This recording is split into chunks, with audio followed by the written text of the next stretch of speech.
So welcome back everyone, Mike here. It is Saturday morning and I'm down here at the pond. I got to get my siphon system running. I've been having all sorts of trouble down here. I'll put a video up above here. I just uploaded that one Friday evening and it kind of explains everything going on. Long story short, my standpipe is plugged up, the dam is overflowing, and I have a siphon system down here that I got to get running to drop the water level about 3 feet, something like that, and then I can come in and put a piece of casing pipe in here. It's kind of a temporary fix to get through winter. But that's the long and short of it. But anyway, I couldn't get the siphon running last night when I was down here, and that thing has been just bulletproof. It's pretty simple. I have a check valve at the inlet end. You know, I've got a place to charge the system to fill it up, and a plug on the outlet end. You fill it up, open a plug, it runs. However, last night I tried it 4 times and it wouldn't run. So I was thinking that the problem was with the check valve at the inlet end. But several people in the comments mentioned maybe I have ice right at the water level in that pipe, which I'm thinking they may be right. But regardless, we're going to figure it out right now. I got 600 pound of feed here for the deer because today is the last day of flintlock season here in Pennsylvania. Hunting season will officially be over today, and tomorrow I'll fill up the feeders. We're not allowed to feed during deer season, which kind of makes sense around here. We have so many deer, it'd be like shooting fish in a barrel. But anyway, I brought one of these down. I call these Fernco fittings. I don't even know what they call them anymore, but we used to call them Ferncoes. A company I used to work for, we did a lot of pipeline work and, you know, sewer lines, water lines, and we had just bins and binfuls of these, much bigger than these ones. But I'll cut that 2-inch line with my trusty little saw here, pull that inlet end out that has the check valve on it, and we'll see if it has ice in it or if the check valve is operating correctly. Alright, I'll go over this again real quick. Down at this end in there, I have a check valve that only allows water to flow this direction. Right here's where you charge the system. You fill that up with water. It takes about, I don't know, 6 or 7 buckets to fill it up. Screw the plug in it. A pipe runs underneath this snow. And way down there is the outlet. I'll put the plug on it, fill the system up, and open it up. That is after we check out the situation with the check valve in the inlet end.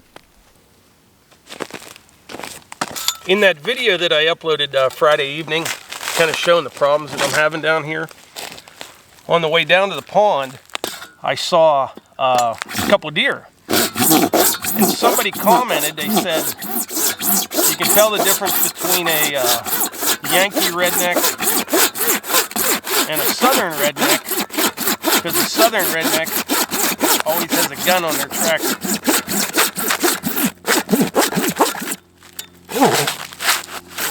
We're through. Gotta be kind of careful here. I'm gonna have to bust some ice up. Frozen solid right there. There's water in here. Right here. That's the problem. Look at that. That is the problem.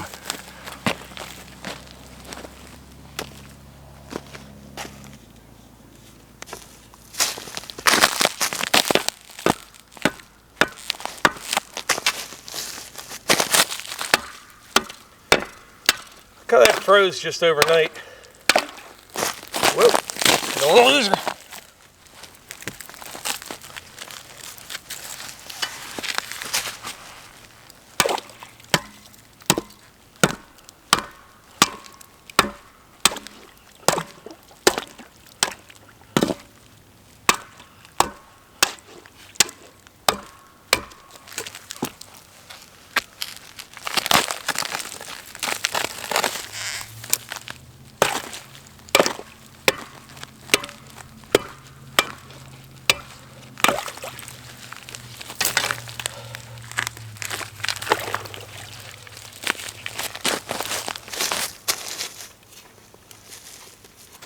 So there's both. The check valve's working. That's not the problem. It's definitely the ice.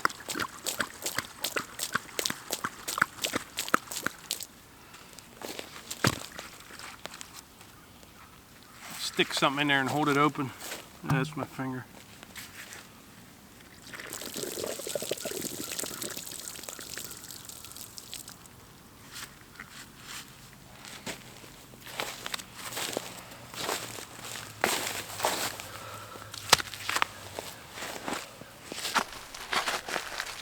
All right, you can see the check valve here, and it still works just fine. That's the flapper in there, no problem at all. Now this thing wasn't frozen all the way up. Everything that was below water level was fine, but it seems to be frozen from about here the rest of the way, almost to where I charge the system. I think I'm going to run this up to the house, put it in the garage, put a little heat on it, thaw it out, and then I'll have to bring a torch down and try not to melt the plastic and melt that little section at the end out there. I can try getting this out with a screwdriver.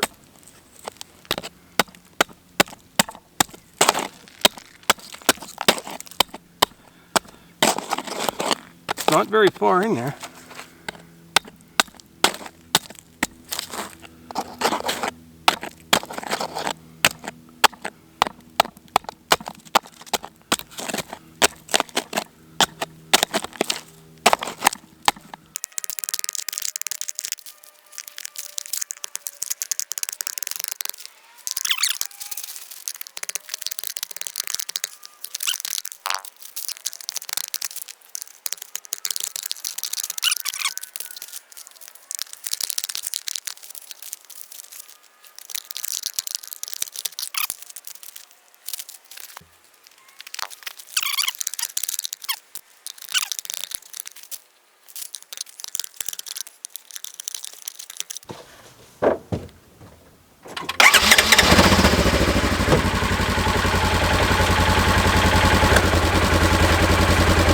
That frozen solid. And it's only in this section right here, I think.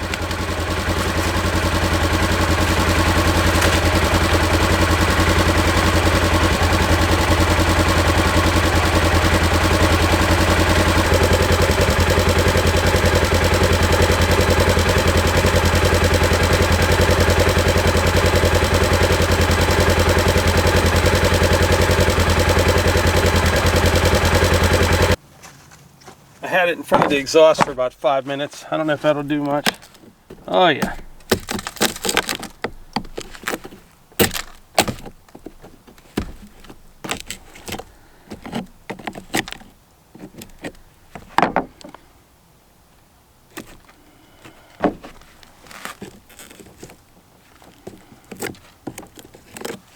There's our problem.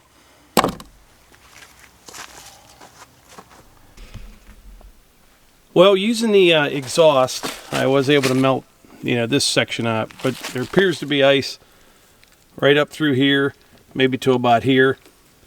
So what I'm going to do, I'm going to take this up to the house, and I'll put it in the garage, maybe throw the torpedo heater on it. I don't have a torch down here with me. I should have brought one, but with that plastic anyway, it might not end well.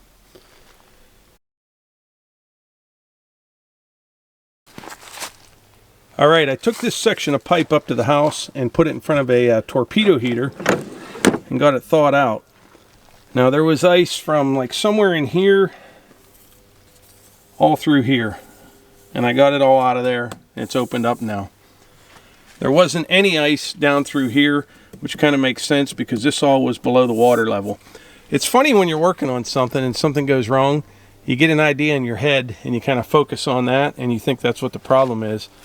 I thought it was the check valve, but it was not. It works fine. Because I thought once the system would quit running that there wouldn't be any water left in the pipe, but obviously I was wrong. I'm going to hook this up here and charge the system, and as long as there's no ice anywhere else, we should be moving water.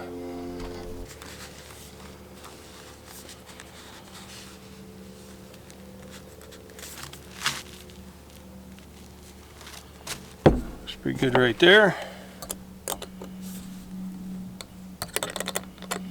This is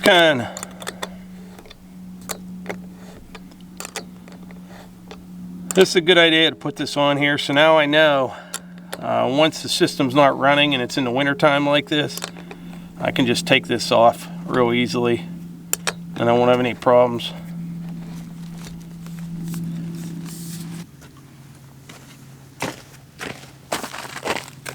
Already trying to freeze again.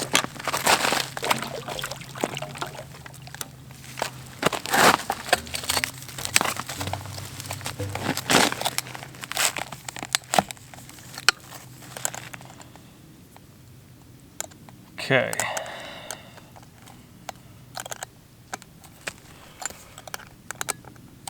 You gotta make sure this is nice and tight so it doesn't suck air.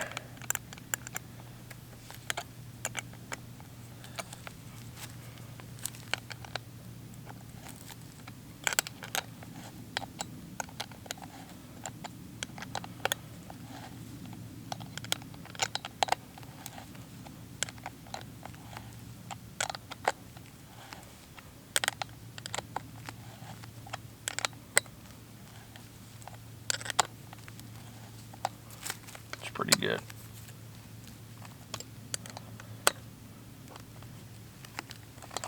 That should do it.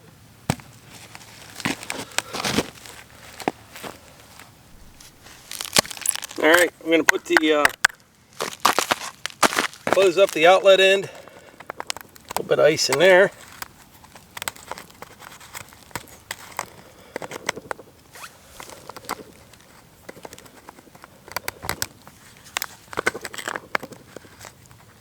Threads have a little bit of ice on them.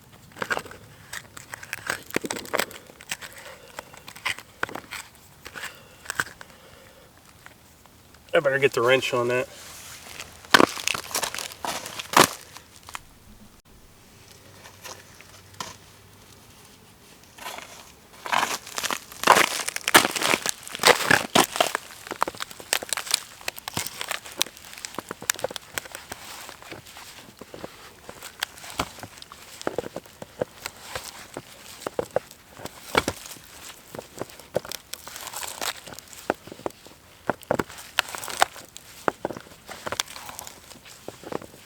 The reason I put one of these on here instead of like a ball valve is, ball valve, you get any kind of moisture at all in there, they break when they freeze up.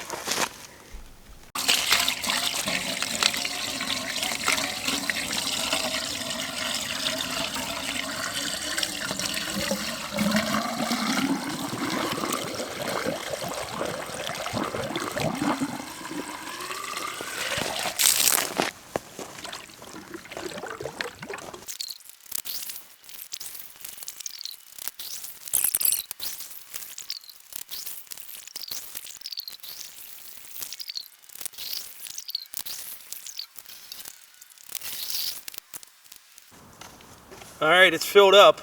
Water level's not dropping at all. I could hear ice, you know, running through the pipe at times, but I think it'll be all right. All right, put the cap on.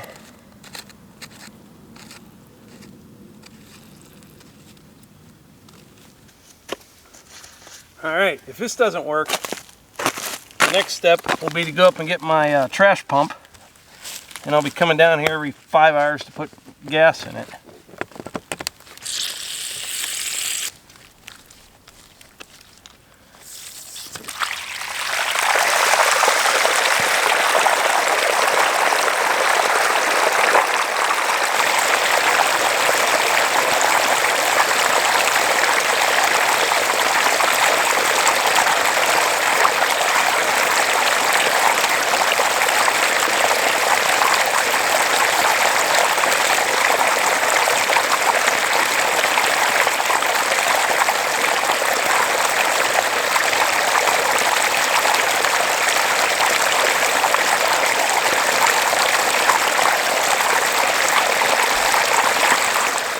All right, this will continue to run no matter how cold the temperature gets until the water level gets to the inlet. At that point, it will shut off.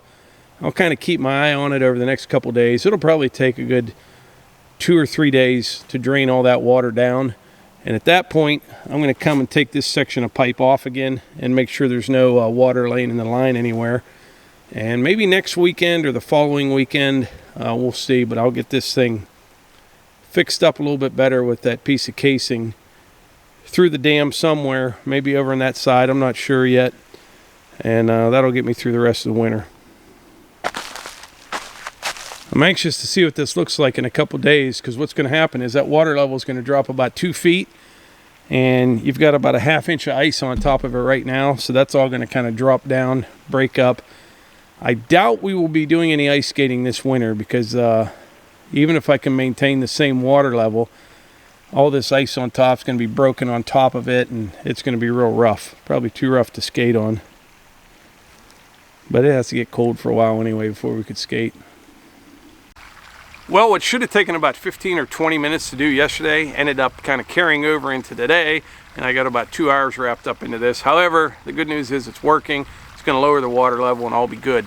Now my buddy, he was running a little bit late, so I didn't go hunting yet. I'm going to go do that now. He's probably up at the house right now, and then probably going to go out for a couple, 2 or 3 hours. That'll put us till about 3 o'clock.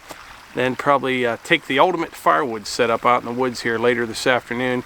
Get a load of firewood, and probably more firewood tomorrow. But it looks like the cold weather is going to stick around for a while, which is good. You can get out here and do something. You know, it has its advantages and disadvantages. Disadvantages being things like this freeze up. Everything moves a little bit slower when it's cold, but at least you can get out and do something without making a mess and tearing everything up, and you're not, you know, walling around in the mud. So if it was up to me, I would kind of wish it would just stay frozen till like March 10th and then warm up and head into spring. That's kind of wishful thinking, I know, but that would be perfect. But anyway, like I always say, if you enjoy these videos, please hit the like button, click subscribe, and share them with your friends. Thanks.